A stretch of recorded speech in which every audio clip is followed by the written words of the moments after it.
Good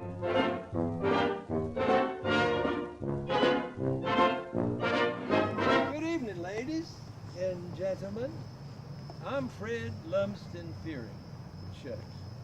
Most of you know me. I haven't been gone that long, almost 2 years exactly. I was just on my way to the waterfront, and I stopped by here to visit my beloved Florence's grave. You know, that's something I did a lot when I was still alive. My wife Florence died 25 years before I did, and I felt every one of those years. I loved her even after she died and missed her every day. Well, sir, that's kind of how the Rose Buddies got started. You see, I'd come by here about every Sunday and leave roses on her grave. Well, sir, one Sunday, my buddy Joe Kramer was here with me, and we noticed there were 17 sailboats down on the waterfront. So we decided on the spot to put together a little party and welcome them to Elizabeth City. So Joe went home and he got some roses out of his garden, and we got some wine and cheese. Well, sir, it wasn't long before we were throwing a party down on the waterfront every day. And it's a tradition that's continued until today. Joe and I both became known as the Rose Buddies. The word of our little party spread up and down the Atlantic coast. We became internationally famous, and Elizabeth City became known as the harbor of hospitality. Joe passed away in 1987, and I continued with the Rose Buddies until my death in 2007.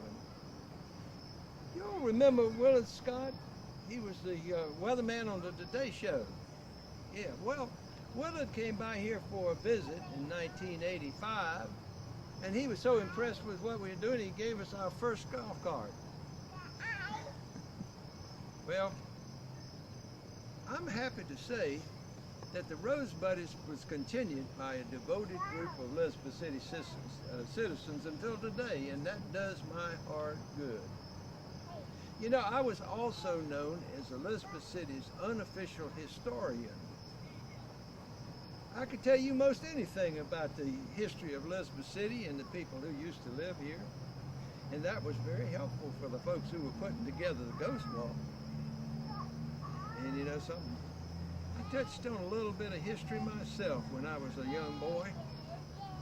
See, it was 1928. And my friend David Stick and I went down to Kitty Hawk for the 25th anniversary of the Wright brothers' first flight. You remember David Stick, don't you? He was an author and Outer Banks historian. He just died this year. Well, I was 9 and David was 7. And we hitched a ride in the back of an old pickup truck and we bounced our way down to Kitty Hawk.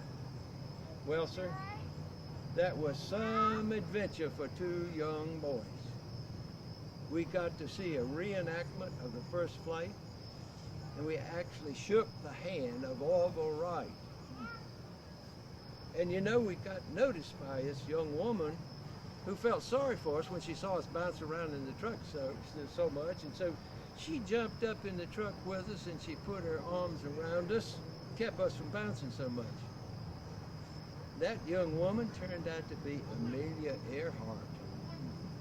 That was something else. One thing a lot of folks don't know about me is that I was a gifted center fielder in baseball. Now, I wasn't much of a power hitter, but I was fast. I could run those balls down in center field with the best of them, and I was a demon on the base paths. And you know, that talent is how I got my scholarship to Lewisburg College back in the Depression. And in a roundabout way, baseball is kind of what led me to my beloved Florence. You see, on the second day of orientation at Lewisburg College, I met this lovely young girl named Florence Alston. Well, say, it wasn't long before I was in love with her. And when I asked her to marry me, she said yes, and I was so fortunate. Well, after college, we settled down in Elizabeth City and had 2 children, Fred and Pat. And I started my career as a postal worker.